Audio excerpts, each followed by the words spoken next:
Arratsaldeko 6:34 ostegunez ari gara grabatzen, baina zuek gaur ostiralez ikusi ahal izango duzue eta gaur emango zaio hasiera binakako B-serie txapelketako final laurdenetako ligaiskako 12.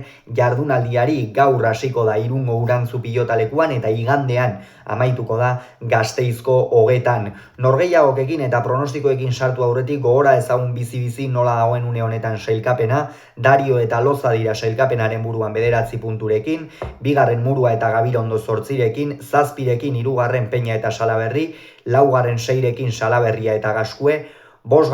5ekin Amiano eta Eskiroz, 4 puntu dituzte 6. eta 7. Urrenezurren Senarrek eta Ugartemendiak eta Zubizarretak eta Arangurenek, eta 8. postuan puntu bakarrarekin Rekalde eta Bikuña dira, eta jardunaldiari gaurkoan Irunen emango zaio hasiera ipatu moduan, eta bertan Salaberria eta Gaskue, Amiano eta Eskirozen aurka arituko dira. Nik hemen Salaberria eta Gaskue ikusten ditut favorito, behetik gora nabarmen etorri den bikotea izan da, pixkanaka Andoni Gaskue atzeko kuadroetan asentatzen eta partida gehienetan bizkarra erakusten hasi da, eta horrek noski bide eman dio Salaberriari batetik bai maila igotzeko eta bestetik konfiantza hartzeko, eta badakigu bikote honetan biek ala biek konfiantza badute, beti funtzionatu ohi dute, urteak daramatzate azken finean B-serie mailan oiharretakoak dira euren postuetan, eta hori pixkanaka erakusten ari dira sailkapenaren gorenera ia igoz, naiz eta oraindik ere lehen 2 postuetan sailkatzea zail duten,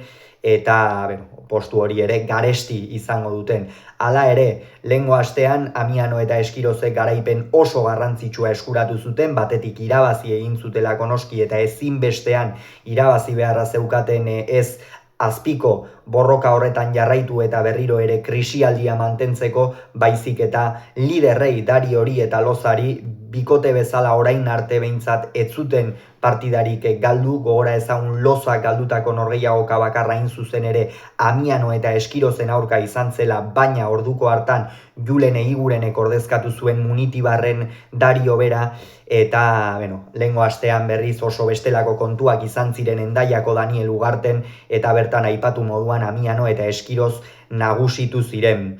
Eta atzeko kuadroetan iruditzen zait Gaskuek dominatu beharko lukeela, azken finean Eskiroz ongi ari da, egoki, baina Gaskuek beste bizitasun bat ematen dio pilotari, ezker paretean gaizto jartzeko gaitasun hori badu, eta horrek noski Amiano hori beste modu batera jokatzera Amiano beste modu batean jokatzera eraman dezake horrek, ezta? Eta hori ez da erraza izango Irungo aurrelariarentzat, eta aldiz Salaberriak haizea alde duela jokatzen badu, ikusten ari gara behin eta berriz nola min handia egiten ari den. Amianok atzera botatzeaz gain Salaberriari ere jokatu beharko dio, oinetara ezker bolearekin eta min eginez, horretarako gaia badu, baina Salaberriak ere defensa handia du Amiano baino hobexeagoa, eta horregatik Salaberria eta Gaskue ikusten ditut favorito. Bihar Idiazabalgo Igarondo pilotalekuan Agirre eta Salaberri Dario eta Lozaren aurka izango dira. Gogora ezagun Asier Agirrek Jon Ander Peñaren lekuan jokatuko duela, berriro ere Tolosako aurrelariak ez dakiz emagarren jardunaldiz jarraian jada lehen mailako ordezko lanak egin beharko baititu. Joan den astean gainera konfiantza handia emango zion garaipena eskuratu zuen Nafarroarenan Albisurekin batera Altuna eta Ezkurdiaren aurka, eta ikusiko dugu ea bigarren mailako txapelketa honetara noiz itzultzen den. Nahiko playoffak behintzat bermatuak dituzte, Peñak eta Salaberrik nabarmen xamar, baina noski lehen 2 postuetan sartzeko borroka horretan ere egon nahiko lukete azkenera arte behintzat. Hemen Dario eta Loza ikusten ditut favorito, txapelketa oso ona egiten ari dira, Dario hori zorionez eskuek errespetatu diote oroar, partida bakarra utzi behar izan du Ezkaraiko aurrelariak, eta hori noski beretzat albiste positiboa da, baita pilota zaleentzat ere. Eta atzean Carmelo Loza oso maila ona ematen ari da, egia da une batzuetan zenbait pilota galtzen dituela eta hor sufritzen duela, baina Darioren laguntzarekin konfiantza ere berreskuratzen du, eta bigarren zatietan oso bikote gutxi dira edo izan dira gai orain arte behintzat eurei aurre egiteko. Aldiz Agirre eta Salaberri, bikote veteranoa, Asier Agirrek jada partida batzuk jokatu ditu, aurtengo txapelketan beti da aurrelari arriskutsua, beti da lana proposatu eta egiten duen aurrelaria partida guztietan, defentsa aparta du, ikusiko du ea Darioren abiadurara nola egokitzen den, baina hasiera batean mintzat, Dario eta Loza favorito hemen.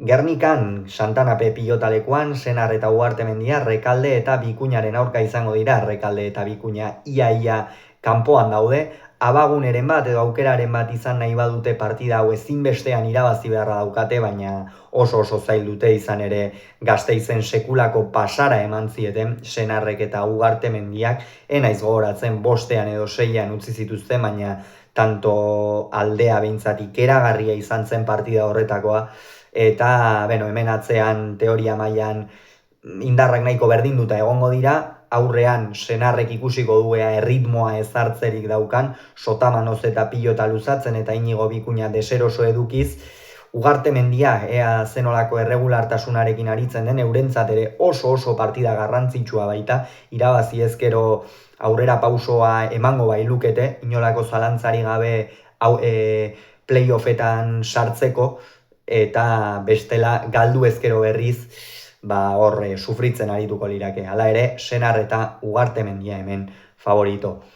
Eta igandean amaituko da jardunaldia Gasteizen aipatu moduan, bertan Zubizarreta eta Aranguren Murua eta Gabirondoren aurka izango dira. Hauentzat ere Zubizarreta eta Arangurenentzat funtsezkoa izango da irabaztea, baina Murua eta Gabirondo ikusten ditut favorito.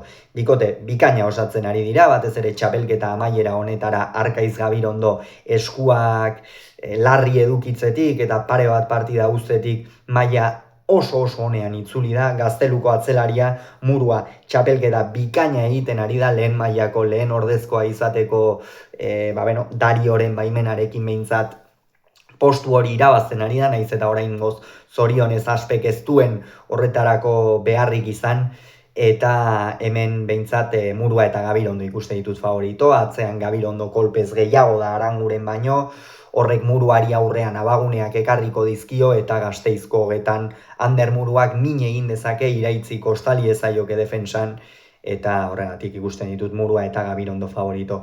Hauxe beraz, uste duguna ikusiko dugu ea gaur zer gertatzen den, eta gaur bertan itzuliko gara, hain zuzen ere Irunen jokatuko den Salaberria eta Gaskue Amiano Eskiroz norgehiagoka horren analisiarekin.